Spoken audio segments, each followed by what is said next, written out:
आज मैं लाई हूँ आपके लिए बहुत ही मज़ेदार कहानी स्वर्ग का राजदूत। तो चलिए कहानी को शुरू करते हैं।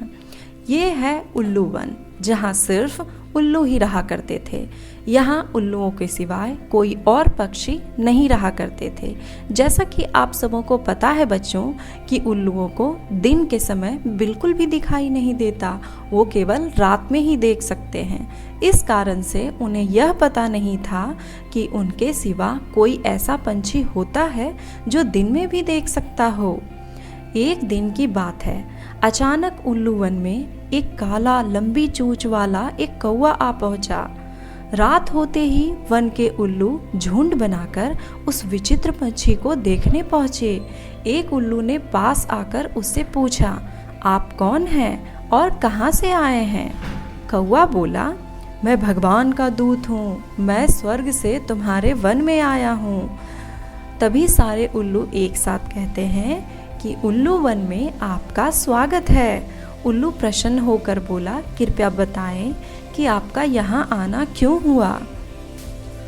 कौवा बोला, दरअसल बात यह है कि तुम लोगों को बनाते समय भगवान से कुछ गलतियाँ हो गई थी, जिस कारण तुम सब दिन में नहीं देख पाते हो।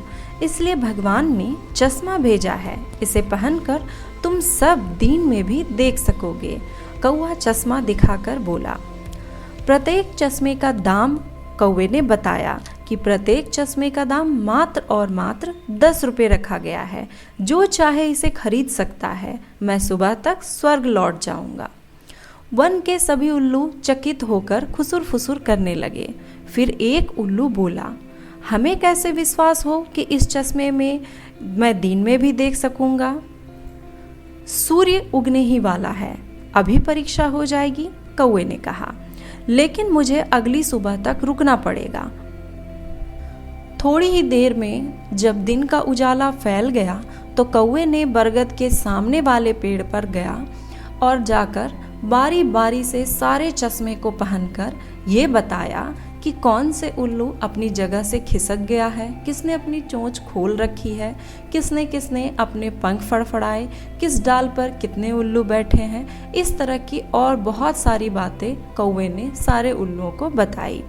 अब क्या हुआ कि सभी को विश्वास हो गया, लेकिन उसमें से जो सबसे बूढ़ा उल्लू था वो सबसे किनारे की ओर बैठा हुआ था और यह सब देख रहा था और सोच रहा था कि यह विचित्र पंछी कौवा ही हो सकता है, क्योंकि बचपन में उसके दादाजी ने बताया था कि एक पंछी काला लंबी चोंच वाला कौवा होता है। वह दिन में भी देख सकता है और वो बहुत ही चालाक होता है और ठग होता है। वह बच्चों के हाथों से रोटी तक झपट कर खा लेता है। बूढ़े उल्लू ने अपनी शक सभी उल्लुओं को बता दिया। फिर बूढ़ा उल्लू बोला कि आप मुझे चश्मा पहना दें, मैं अपने घर से पैसे लाकर देता हूँ। कौवा बड़ा चालाक था।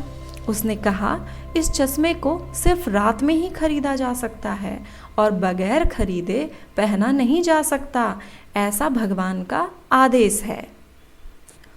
अब सभी उल्लू संदेह करने लगे। कुछ देर बाद वह बूढ़ा उल्लू बोला कि दूत भाई, आप बहुत दूर से हमारी सेवा के लिए आए हैं, अतः हम आपको स्वागत भोज देंगे। कृपया कर बरगद के खोखर में चलें, क्योंकि सारे उल्लू वहाँ ही रहा करते थे। बरगद के खोखर में बहुत अंधेरा था, लेकिन खाने पीने की अच्छी व्यवस्था थी। कौवे ने जमकर डटकर खाना खाया और उस खाने में नींद की दवा मिला दी गई थी, जिस कारण से कौवे खाने के साथ ही बिस्तर पर लेटकर उसे नींद आ गई। कौवे के सोते ही एक उल्लू चश्मा पहनकर बाहर देखा तो कुछ भी दिखाई नहीं दे रहा था। फिर भी उल्लुओं ने प्रत्येक चश्मे की परीक्षा ली। संदेह अब पक्का हो गया था कि कौवा कोई स्वर्गलोक का राजदूत नहीं है, बल्कि यह तो एक ठग है।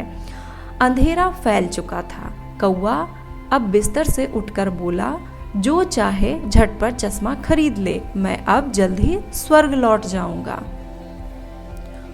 उल्लू बोला, कौवा जी, हमने आपकी और अपने चश्मे की परीक्षा ले ली है, अब आप स्वर्ग जाने के लिए तैयार हो जाइए। इसके साथ ही उल्लुओं के झुंड ने उस पर चोंच की बारिश कर दी। कौवे ने उड़कर भागना चाहा, किंतु खोखर के बाहर बैठे उल्लुओं ने हमला बोल दिया। बच पाने का कोई रास्ता जब कौवे को दूर दूर तक नजर नहीं आया तो वह रो रो कर गिड़गिड़ाने लगा कि मुझे माफ़ कर दो भाइयों, अब मैं ऐसी गलती कभी नहीं करूँगा।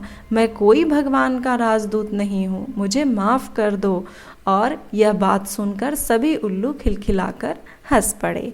तो बच्चों, आज की कहानी आप सबों को कैसी लगी कमेंट में ज़रूर बताएं, और इसी तरह की और भी कहानियाँ देखने के लिए हमारे चैनल को सब्सक्राइब ज़रूर करें।